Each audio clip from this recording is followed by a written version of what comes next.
तो चलिए आपको ले चलते हैं एक ऐसी कहानी में जिसका नाम है नियॉन टाइमलाइन की गूंज। जरा सोचिए, एक ऐसा शहर जो पूरा का पूरा रोशनी से बना हो और फिर अचानक वहां की हकीकत ही आप कह सकते हैं टिमटिमाने लगे, फ्लिकर करने लगे। तो कहानी की शुरुआत होती है आसमान में एक अजीब सी गड़बड़ी से। हमारा हीरो है आरव। उसकी आंखें धीरे धीरे खुलती हैं और सामने है एक शहर जो नियॉन लाइट से जगमगा रहा है। लेकिन हवा में ना एक अजीब सी गूंज है और कहीं दूर से घंटियों की आवाज आ रही है।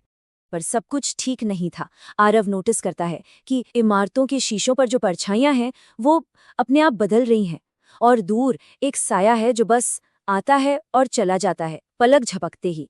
यहाँ तक कि जो होवर कारें उड़ रही हैं उनकी लाइटें भी एक अजीब सी ताल पर धड़क रही हैं। और बस तभी उसे समझ आता है कि ये गड़बड़ी आखिर है क्या। अचानक आरव का ध्यान अपनी कलाई पर जाता है। वहां एक डिवाइस बंधा है और उस पर एक लाइट जल बुझ रही है और डिवाइस पर साफ साफ लिखा था टेम्परल डिस्टर्बेंस डिटेक्टेड, मतलब समय में गड़बड़ी। तो जो कुछ भी अजीब लग रहा था ना, वो सब सच था। ये देखते ही आरव को सब समझ आ जाता है।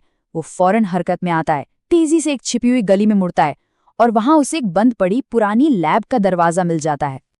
अब हम पहुंचते हैं कहानी के अगले हिस्से में, जहां आरव का सामना होता है एक होलोग्राफिक ऑरेकल से। लैब के अंदर का माहौल तो एकदम अलग था। हवा में स्क्रीन तैर रही थीं, मुश्किल मुश्किल इक्वेशंस धूल की तरह हवा में उड़ रही थीं और ठीक बीच में एक सेंट्रल कंसोल था जिससे एक धीमी सी आवाज आ रही थी। ऐसा लग रहा था जैसे उसके अंदर कोई बहुत बड़ी ताकत सो रही हो। जैसे ही आरव कंसोल को छूता है, एक एआई होलोग्राम एकदम से सामने आ जाता है और उसकी आवाज गूंजती है। अतीत और भविष्य की गूंज टकरा रही हैं। सिर्फ तुम ही इस टाइमलाइन को ठीक कर सकते हो। तो मिशन बिल्कुल क्लियर था। पहला, कंसोल को एक्सेस करो। दूसरा, उस पर बने पैटर्न को समझो। तीसरा, सही सीक्वेंस एक्टिवेट करो और आखिर में टाइमलाइन को वापस स्टेबल करो। तो अब शुरू होती है समय के खिलाफ असली रेस। देखिए, दांव पर क्या लगा था।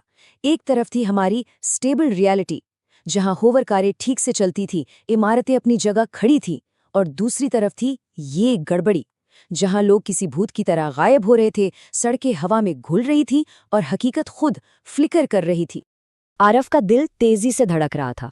जाहिर है, पूरे शहर की, पूरी दुनिया की जिम्मेदारी जो उसके ऊपर थी। एक गलत चाल और पूरी की पूरी सड़क बस हवा में गायब हो जाती। उसके हाथ पसीने से भीगे हुए थे, पर तभी उसे वो पैटर्न दिखने लगता है।